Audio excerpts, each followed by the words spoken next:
It is my privilege and pleasure now to invite His Excellency, Mr. Recep Tayyip Erdogan, President of the Republic of Turkey, to address Majlis Shura Parliament. Tayyip Erdogan.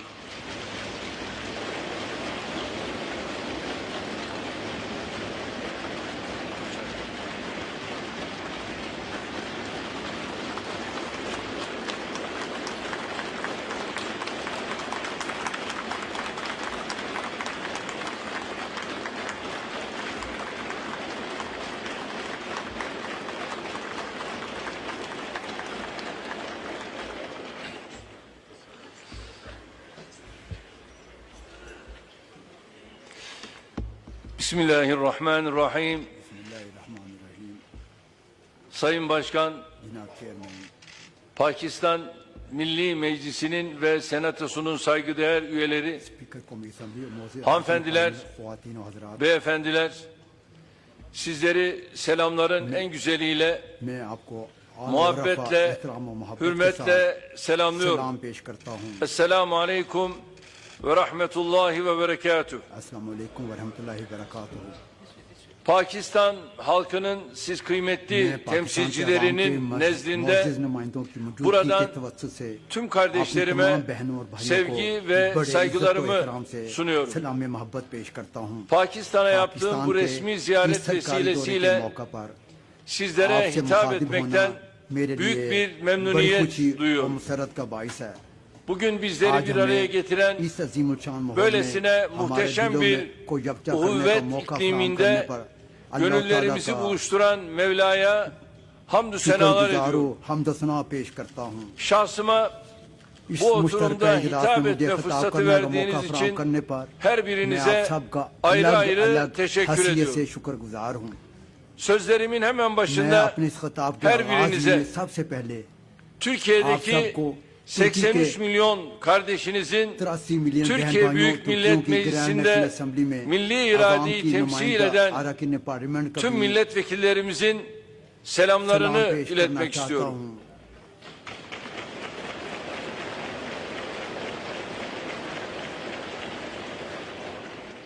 İslamabad'a ayak bastığımız andan itibaren bizi coşkuyla kucaklayan tüm kardeşlerime, Pakistan makamlarına samimiyetleri, misafirperverlikleri için şahsım, heyetim adına şükranlarımı sunuyorum.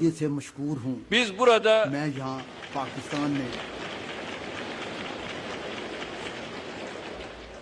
Pakistan'da kendimizi asla yabancı ülkede görmüyoruz.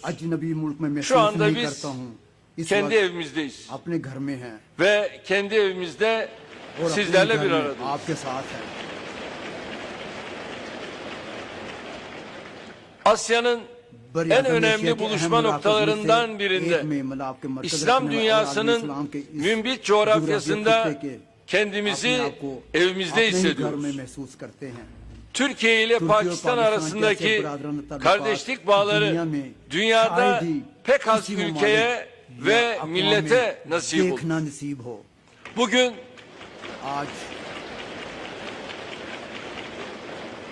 Bugün gıptayla bakılan Türkiye-Pakistan kardeşliği, tarihin güçlendirdiği, tarihi olayların pekiştirdiği hakiki bir kardeşliktir. Gazneliler Devleti'nin kurucusu Gazneli Mahmud'dan beri Türkler şu an içinde bulunduğumuz geniş coğrafyanın bir parçası olmuşlardır. Çağatay Türklerinden Babürler, bugünkü Pakistan'ın da dahil olduğu bölgenin önemli bir kısmını yaklaşık 350 yıl yönetmiş ve ortak tarihimizde derin izler bırakmıştır. Cumhurbaşkanlığı forsumuzda yer alan ve tarihte kurduğumuz devletleri temsil eden 16 yıldızdan ikisi Babürler ve Gazneliler. Urdu edebiyatının kutuplarından biri olan şair Mirza Esedullah Han Galip, Hilafet hareketinin öncüleri Cevher kardeşler, Balkan Savaşları sırasında Osmanlı ordusuna yardım için gelen Abdurrahman Peşaveri gibi isimler Ortak tarihimizin altın halkalarından birkaç tanesi. Türkiye-Pakistan ilişkileri, Şair-i Azam Muhammed İkbal'in ve Kaid-i Azam Muhammed Ali Cinnah'ın kıymetli miraslarıyla bugünlere gelmiştir.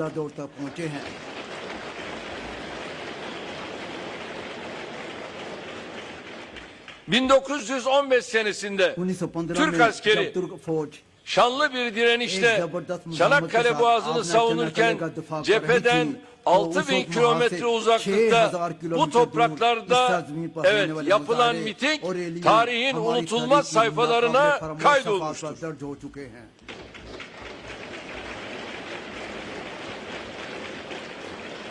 Lahor Meydanı'nda gerçekleşen bu tarihi mitingin teması Çanakkale'ydi. Mitingi tertipleyenler Çanakkale'de çarpışan Türk milletine yardım ve gönüllü toplamayı amaçlıyordu. O gün Lahor Meydanı Müslümanlar tarafından hınca hınç doldurulmuştu. Biz ölüm kalım mücadelesi verirken bu coğrafyadaki kardeşlerimiz de dönemin sömürgücülerinin baskısı altındaydı. Bütün sıkıntılara ve tehditlere rağmen meydanda açılan sergilerde Çanakkale için çok büyük yardım toplandı. Pakistanlı kadınlar kollarındaki bilezikleri, kulaklarındaki küpeleri, Pakistanlı babalar dar günler için bir köşeye ayırdıkları paraları verirler.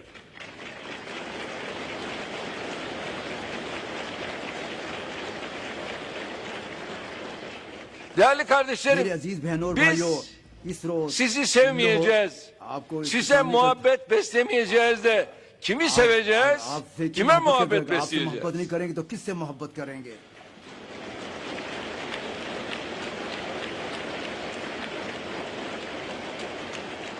O gün Lahor Meydanı'nda toplananlara hitap edenlerden biri de Şair-i Azam Muhammed İkbal'dir.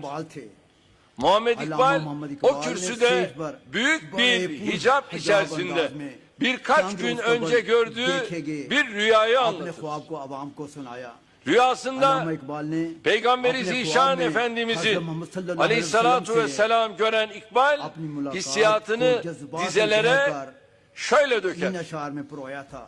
Dedi Hazreti Muhammed, cihan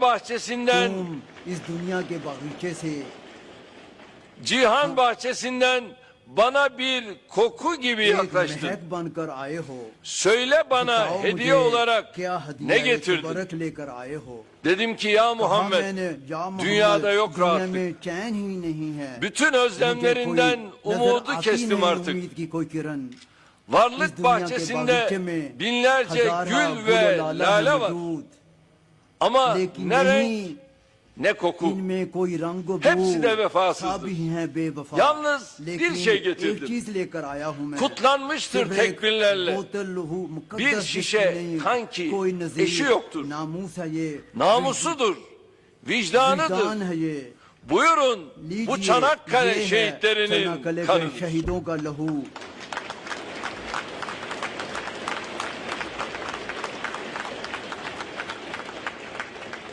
Evet, şairin kendisi gibi Lahor Meydanı'nı dolduran yüz binlerde bu duygu dolu dizeler sonrasında gözyaşlarına boğulmuştu. Pakistan halkının Kurtuluş Savaşımız sırasında ekmeğinden artırarak gönderdiği yardımları hiçbir zaman unutmadık ve unutmayacağız. İşte şimdi de bizim için Keşmir odur o olacak.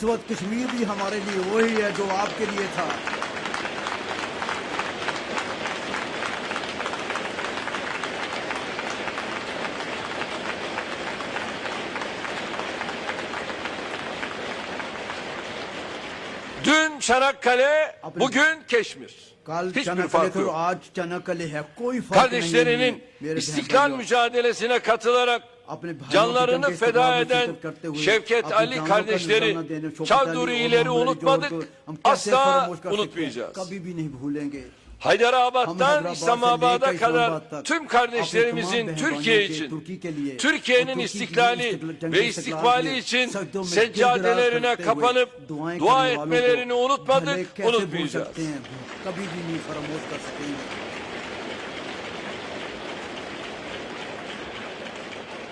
Her türlü baskıya, tehdide, yokluğa rağmen Türk milletini yalnız bırakmayan vefa abidesi kardeşlerimizi unutmayacağız. Pakistan'la aramızdaki ezeli kardeşliği inşallah ebediyen muhafaza edeceğiz. Çünkü bizim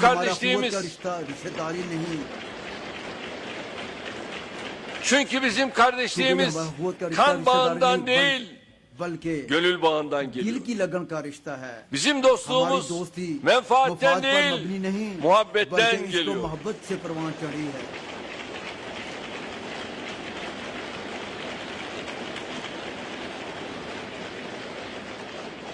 Pakistan'ın acısını acımız, sevincini sevincimiz, başarısını da kendi başarımız olarak görüyoruz.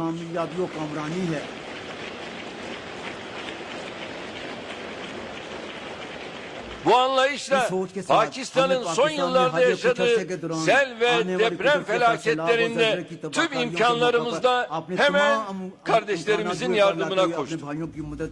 251 insanımızın şehit olduğu 15 Temmuz hain darbe girişimi sonrasında Pakistan halkının duasını hep yanımızda hissettik.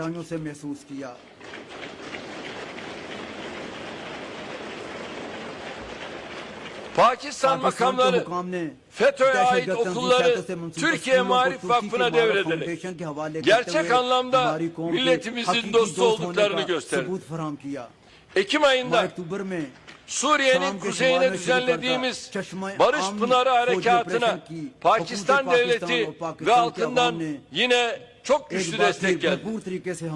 Lafa gelince demokrasi ve insan haklarını kimseye bırakmayanlar teröristleri kurtarmak için seferber olurken Pakistan haklı mücadelesinde dimdik Türkiye'nin yanında yer aldı.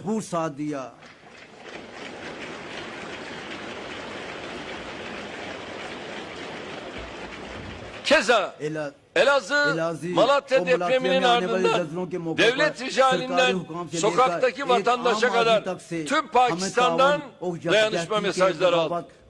Buradan bir kez daha tasasında ve sevincinde Türkiye'nin yanında olan Pakistanlı kardeşlerime, ülkem ve milletim adına teşekkür ediyorum.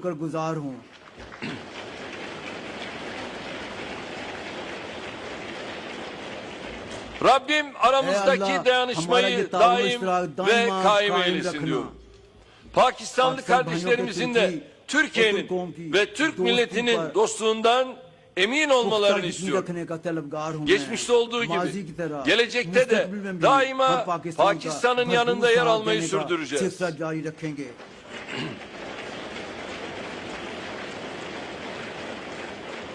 Bu çerçevede güncel bir konu olan mali eylem görev gücü toplantılarında siyasi baskı altına alınmak istenen Pakistan'a destek vereceğimizi de özellikle ifade etmek istiyorum.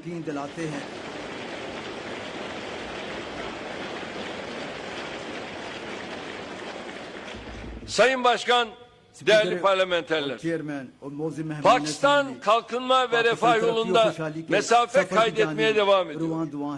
Şüphesiz ekonomik kalkınma bugünden yarına gerçekleşecek bir hadise değildir. Bunun için çok çalışmak, planlı hareket etmek, azim, inanç ve özgüvenle davranmak gerekiyor. Kalkınmada istikrar ve güven olmazsa olmaz iki şart.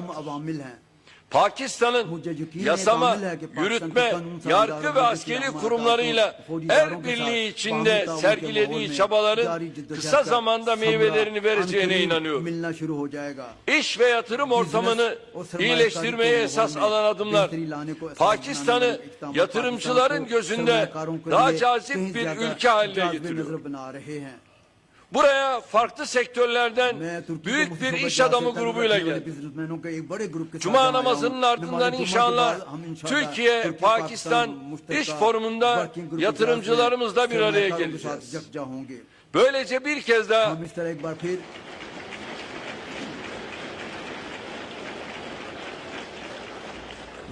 bir kez daha Pakistan'ın müreffeh geleceğine ve ekonomisine olan güvenimizi teyit edeceğiz.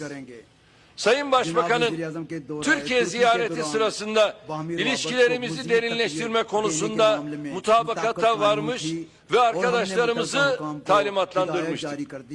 Bugün imzalayacağımız stratejik ekonomik çerçeve ve eylem planı metinleri ticaretten altyapıya, yatırımlardan turizme geniş bir yelpazede bizim yol haritamız olacaktır. Ayrıca bugün iki ülke arasında 2009 yılında tesis edilmiş olan yüksek düzeyli stratejik işbirliği konseyinin 6. toplantısını gerçekleştireceğiz. Pakistan'daki 210 milyon ve Türkiye'deki 83 milyon insanımızla el ele vererek ekonomik ilişkilerimizi hak ettiği noktaya beraberce taşıyacağız.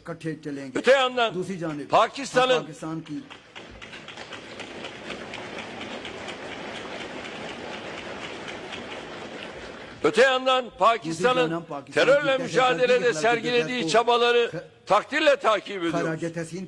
Pakistan bölgesindeki istikrarsızlıklardan, terörden ve çatışmalardan çok çekmiş bir ülke. 35 yıldır bölücü terörle mücadele eden DAEŞ'ten PKK ve FETÖ'süne kadar dünyanın en vahşi örgütlerinin hedefinde olan bir ülke olarak Pakistan'ın karşılaştığı zorlukları gayet iyi anlıyoruz.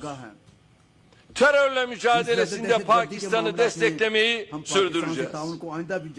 İslam dünyası olarak terörden çatışmalara, İslamofobiden neonazi örgütlere, mezhepçilik fitnesinden açlık ve fakirliğe kadar ciddi sorunlarla boğuşuyoruz. Pakistan ve Türkiye coğrafi konumları hasebiyle bu krizlerden en fazla etkilenen ülkelerin başında geliyor.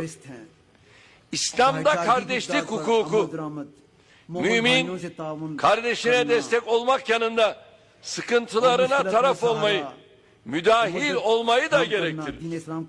Rabbimiz bu hakikati Hucurat suresinde Estaizu billah bismillah innemel müminune ihve.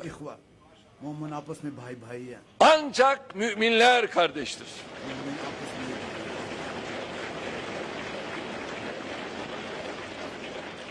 Ve bu müminler topluluğu karşısında bir kardeşiniz olarak, ümmetin bir ferdi olarak, şahsımızla, ailelerimizle, komşularımızla beraber milyarlarca kardeşimizin de mesuliyetini taşıyoruz.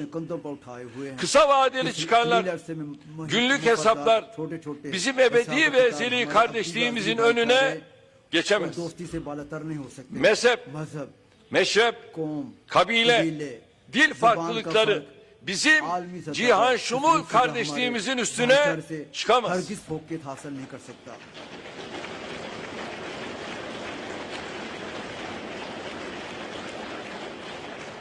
Hiçbir sınır, hiçbir mesafe mümin gönüller arasında hudut çizemez.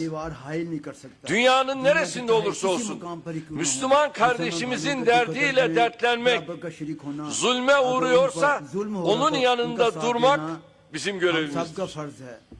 Çünkü bizim inancımızda kimden gelirse gelsin zulme rıza zulümdür. Türkiye olarak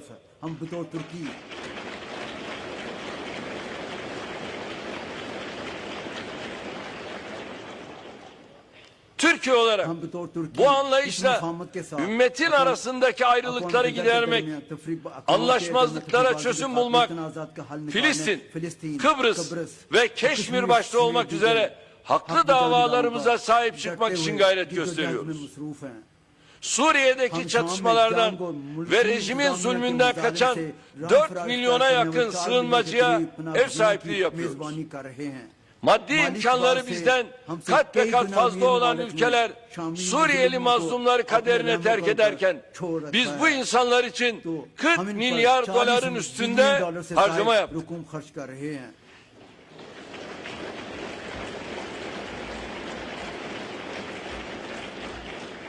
İdlib'le ilgili son günlerde attığımız adımların gayesi de 4 milyon mazlumun rejimin varil bombaları altında can vermesinin önüne geçmektir.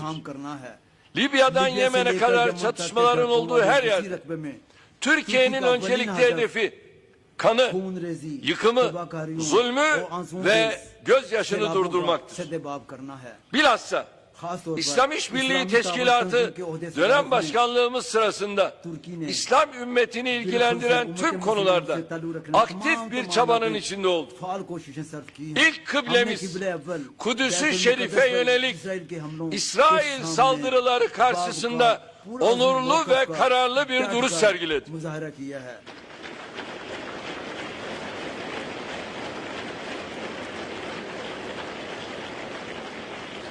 Özellikle son zamanda malum gerek Sayın Trump ve Netanyahu arasındaki Kudüs'le ilgili atılan adımda Orta Doğu'da son asrın, yüzyılın barış planı diye yutturulan plan bir barış planı değil, bir işgal projesidir.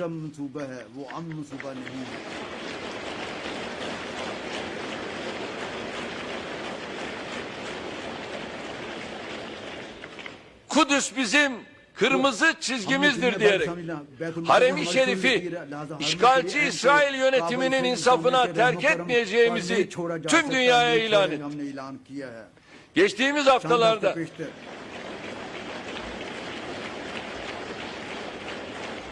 Geçtiğimiz haftalarda Amerikan yönetimi tarafından yüzyılın planı adı altında açıklanan işgal, ilhak ve yıkım planı karşısında da en güçlü tepkiyi yine biz verdik. Vermeye devam edeceğiz. 74. Birleşmiş Milletler Genel Kurulu'nda Keşmir'e sahip çıkarak ülkemizin bu meseledeki hassasiyetini bir kez daha ortaya koyduk. Keşmirli kardeşlerimizin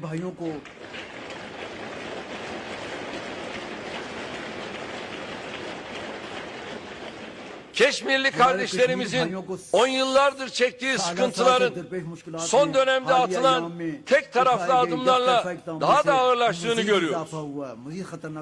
Mevcut durumu kötüleştiren, Keşmirlilerin özgürlüklerini ve kazanılmış haklarını elinden alan bir tutumun kimseye faydası yoktur. Keşmir sorunu çatışma veya baskıyla değil, ancak adalet ve hakkaniyet temelinde çözülebilir.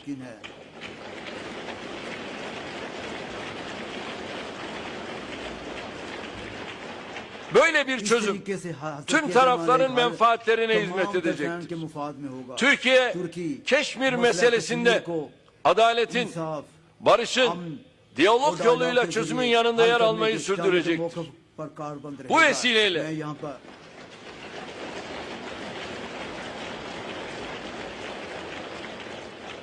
Bu vesileyle Pakistan'ın Afganistan barış sürecine müspet katkılarını da çok değerli gördüğümüzü vurgulamak istiyorum.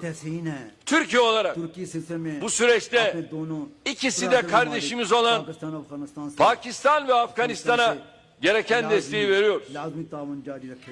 Bu düşüncelerle sözlerime son verirken sizlere şair Ebu'l-Eser Hafız'ın şu muhteşem mısralarıyla veda etmek istiyorum. Sen ey mukaddes ülke mübarek ol. Sen ey güzel diyar mesud ol. Sen ey yüksek şanlı azim nişanesi, Pakistan toprağı, imanımızın merkezi şad ol.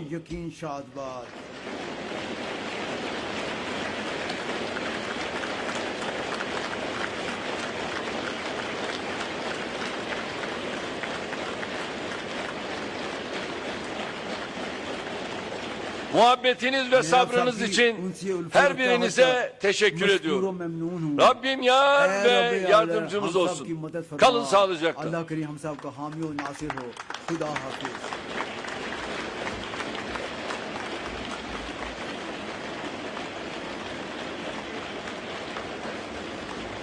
Turkish President Recep Tayyip Erdogan was addressing the joint session of the parliament. He said, "I'm honored to address this session of the parliament on my visit to Pakistan. I extend the well wishes and greetings of parliamentarians and people of Turkey to you. I always feel at home Now I in read Pakistan," out he the said. prorogation Pakistan order. is an important